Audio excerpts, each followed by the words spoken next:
All Teresa, right. thank you so much for joining us. We're really happy and excited to have you here to talk about technology transitions and network modernization. So Thank- let's start by setting the table for why we're here. Tell us about how connectivity has changed in the past 10 years.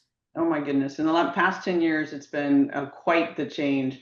And if you look back, just look at 2015, rural broadband speeds weren't at 100 down, 20 up. It was actually pretty rare to have that in many cases. And here now we're at a point where about 49% of folks actually have that speed today, and that number continues to grow. Also, in today's world, we have about most households have roughly around 13.6 devices, in America in their homes. That means they have everything from, say, smart thermostats, streaming boxes, kids are doing virtual classrooms. Everybody's really competing for bandwidth. And this shift has really redefined what it means for us to be connected. It's no longer really just about checking email. It's about accessing, your health care, getting education, working at home like I'm doing today, and entertainment just really from anywhere. That's crazy. I mean, 13.6 devices. Wow. So turning more specifically to voice. I remember having to wait until after 5 when the rates go down to call friends across town, but I think teenage girls these days really don't have those same constraints. How has voice connectivity and the way we call each other changed in the past 20 years? Okay, that one has significantly changed. So if you think about it, today, roughly 76% of US adults rely solely on wireless phones. They don't have a landline at their house today. I'm one of those many of those 76%. As am There's I. actually you too as Yep, well. me too. Yeah, and only 1.3 percent of adults actually still only are the ones that only have analog phones. So they don't have a wireless phone. So most everybody has some sort of wireless phone. What we call the copper-based or plain old telephone service is really rapidly being phased out. You mentioned teenagers. Teenagers, if you think about it, most of them don't make phone calls. They might Snapchat, they might make, they'll text, but FaceTime, but they don't actually make what we called original phone calls. So that's pretty significant. The other thing that I think is really interesting is the UK plans to shut down its entire copper-based landline in 2027. That's really British Telecom is doing Mhm. that in 2027. Isn't that amazing? No copper-based landline network at all. It's certainly a statement as to where copper stands these days. Most definitely. So there's been a lot of discussion lately about the primacy of fiber, especially in the context of funding programs. What are the advantages of fiber as we're looking to the next generation of connectivity? Yeah, the advantage of fiber that most people talk about, we kind of call it the gold standard for broadband, but it's really because it offers symmetrical speeds, speeds to significantly high. We're spending time talking about 50 gig, PON today. So 50 gig speeds, thinking that to a home seems pretty insane, but it could be possible. People may offer those services in the not too distant future. But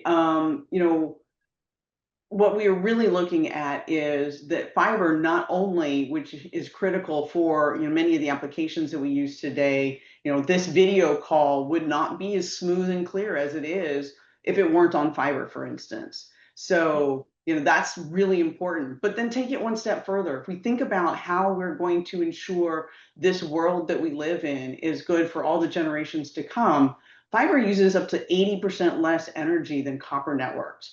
And it can actually be even higher as they modernize the equipment that is used for fiber. So that's pretty significant. And fiber cables are also made from silicon dioxide, which can last 100 years.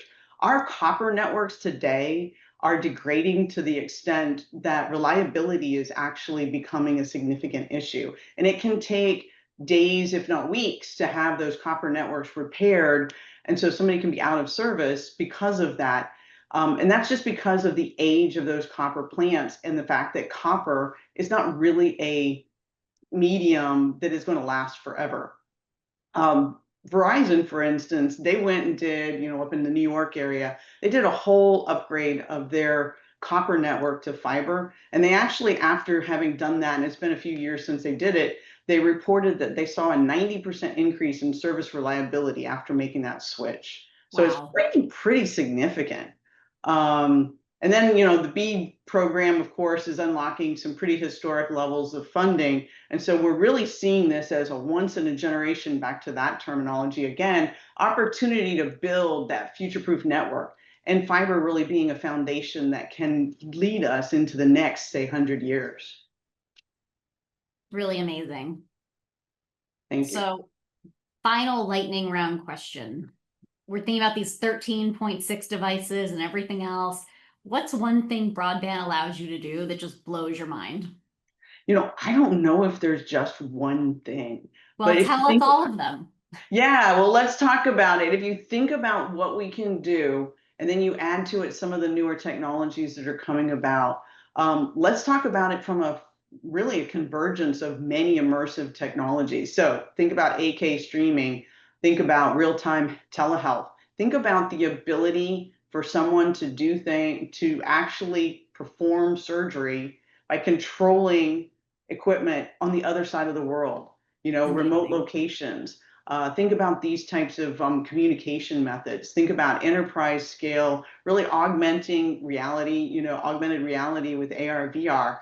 I have the Apple Vision Pro, not to advertise it because it's got some capability challenges, but one thing it is amazing at doing is truly getting you immersed into whatever it is you're watching. It is absolutely amazing as to what can be done. And think about how, I mean, our imaginations can run wild moving forward. And then I mentioned 50 gig PON technology.